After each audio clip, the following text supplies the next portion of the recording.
very warm welcome to this webinar in commemoration of the International MSME Day. Ladies and gentlemen, it is my honor to welcome the Managing Director and Principal Officer, KCB Insurance Agency, Mr. Agri Mulumbi, to deliver the opening remarks. I am pleased to be here with you on the International Micro, Small, Medium Enterprises Day as we celebrate the contributions these SMEs have made to the sustainable development and the global economy. MSMEs are also responsible for at least a third of the jobs created in the country annually. And because of this, KCB is always looking for solutions that we can offer to the micro, small, medium enterprises to enable your continuous growth. So far, we have restructured 3,800 SME loans valued at 7.5 billion to help the enterprises wade through the disruption. This year, we intend to avail more loans with an ambitious target of doubling our lending to SMEs. And this is indeed a plan for significant growth from the 10% that we achieved in 2020. We are also offering financial access and training to the micro, small, medium enterprises and our retail-led KCB Biashara Club. And this we do through webinars and clinics so as to help them grow their businesses as we expect this sector to recover much faster from the pandemic. We have a very capable panel today, and we look forward to the engagement. Over to you, Mr. Sankey. Thank you, Naomi. Bundi, you say you are 3 years old in business, right? Yes, I am. What challenges did you experience in the course of formalizing it? There are quite a number of challenges that we normally experience. Number one will be stagnated growth. If I will not let go my business, if I'm not able to formalize it. So the first problem will be the fear of letting go. And again, this is brought in by the need to protect what I have maybe for my future generation. The second hindrance in we formalizing would be the refusal to be accountable. That is accountable to yourself, of course, and accountable probably to authorities. So out of it, I'll be able to remain with a business that is just in my pocket, not willing to let it grow. There's a fear of exposure when trying to formalize the business. This exposure, that is, if I'm able now to get my business into some platforms, of course, it will be seen by probably the government agencies, and somebody is trying to probably cover his income and such. So it's another challenge that we find when we need to formalize our businesses. Patrick, you are in the service industry, and I'm sure you have an idea of what happens in retail and what happens in trade. Or what will you say is the difference between service industry and trade and retail? I think it's just as it is, because when you look more what service is, it's really dealing with intangible items, where like the provision of services through time and expertise. Like mostly on what you do, you realize that you're in the service industry because you are providing expertise and time. When you talk about the other side of retail and trade, you are talking about real tangible products, those are goods, like what Anita does. We are talking about clothes and the like. Well, when you look at our industry being in the real estate, we really see ourselves as doing both. So there is no that appetite of feeling like you want to close to the other side. Ruth, being in the telecommunication industry, I do believe that, even with all the disruption that COVID came with, you are still in business. Like you said, you are doing very well because we were still using data in the house. We were still making phone calls. Did you ever anticipate the level of disruption that COVID came with? No, we did not anticipate the change that came with it. And then also like the cessation of movements, because we are also based mostly in the counties. We were not able to monitor the shops well. M-Pesa is where you involve liquid cash. So we also experienced a challenge where our employees actually made away with some of the money. Wow. Yeah, because they know you cannot leave Nairobi to go to like Laikipia to go and check on the, so they'll just be giving you fake accounts. COVID also affected us in that way, but also it made us grow in like data sales and installation. Anita, you know you are in a very interesting line of garments and manufacturing. What was your first reaction to COVID? We had to start re-strategizing. We had to look at how we are going now to deliver products to our customers so that they don't come. And then we also had to rethink how we are going to do our online marketing. Now we had to be very detailed in our online. It's not just photos now. Now we even put, like, you have to give very detailed descriptions so that by the time someone is buying, someone is confident when they're buying something online, it is what they're going to receive. What will you tell somebody who began business in 2019 and then all of a sudden COVID came and possibly a lot of disruption and maybe the person is very disoriented?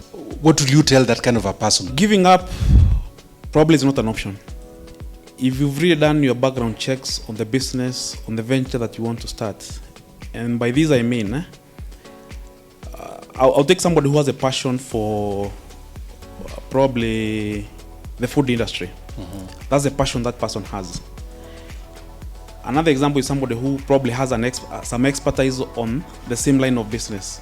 If you've quite invested in that, and probably a year later, you see that things are not working out well, does not mean shifting out of that to something, to a new ground, completely new ground, that you have no expertise in, that you have no passion in, that it will work better for you.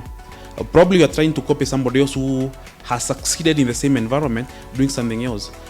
That person has succeeded basically because he has knowledge and he has passion on that field. So sticking to what you know, what you have passion for, at the end of it, may give you the returns that you are looking for. Anita, is technology helping you in any way? So like many other small businesses, before COVID, we were actually very reliant on paper trail. We used to write our receipts on paper. We used to take our orders on paper. So the first thing we did is that we got an ERP. That's an enterprise resource planning system. So wherever the salesperson is, whatever order they get, if they put it in the system, then the delivery team at the shop, they can get that order real time and package it and get the customer's information for delivery. Can a small business use an ERP, or what will you recommend? There are different ERPs for different sizes of different businesses. So what an ERP does, it connects whatever resources are in the shop. So the salesperson needs to know what stock are they selling. Is it available before they sell it? The purchase department will also need to know when stocks are low and when they need to be reordered and restocked. Ruth, do you feel you are ready for another disruption? Yes, we have learned a lot from COVID. Okay. And we feel like even if there is a fourth wave or whatever wave, we are able to stay afloat. With the introduction of the systems now, you're able to monitor whatever happens in your shop. Okay. And you can now work with it. There are ventures that are quite high risk, yet high return. There are ventures that are low risk and low return. And bearing in mind about the environment we are working in, how volatile they are, how they can change drastically, you find that if you've been able to spread your business options in all the categories, at least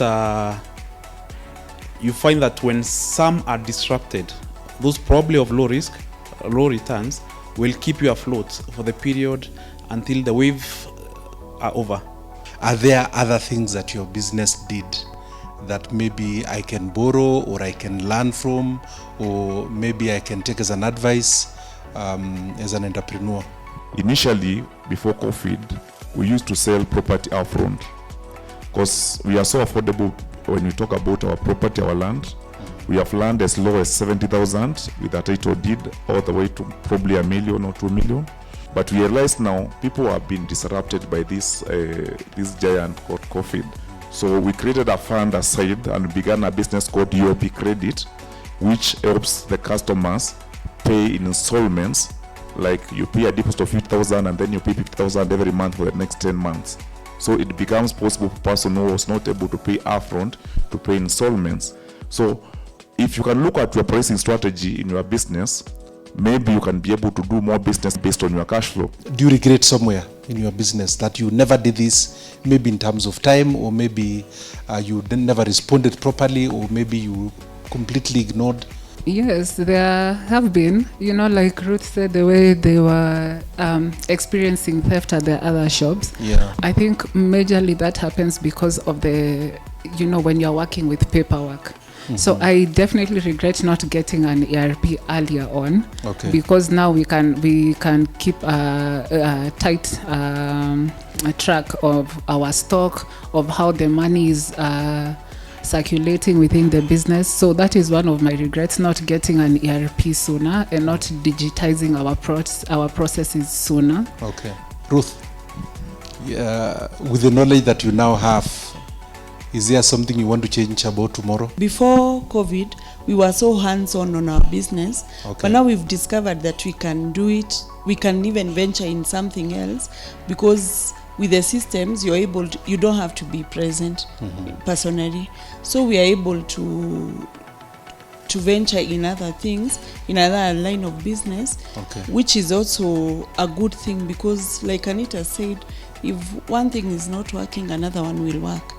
There is greatness in business, but it's not easy. But they should shed off fear, because we hear about courage being the land where all other patch was mound. When you gather the courage to begin, you'll be able to do it, because this thing we are calling MSME drives the world. 90% of all businesses you see in this world are these MSME, employing over 70% and contributing over 50% to our GDP of any nation. So don't sit back. The white collar jobs are gone. It's now time to create employment and to start where you can, but shed of fear. Entrepreneurship is a beautiful journey that you start by birthing an idea that sometimes you grow until it overgrows you. And I would encourage anybody who wants to step into entrepreneurship. People may say that it's quite difficult, but then again, what makes it difficult is that when you got the idea wrongly from the first step.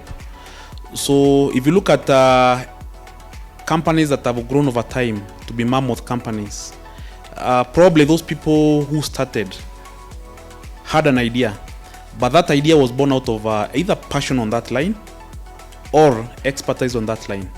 That is why probably the copy and paste method of business does not work.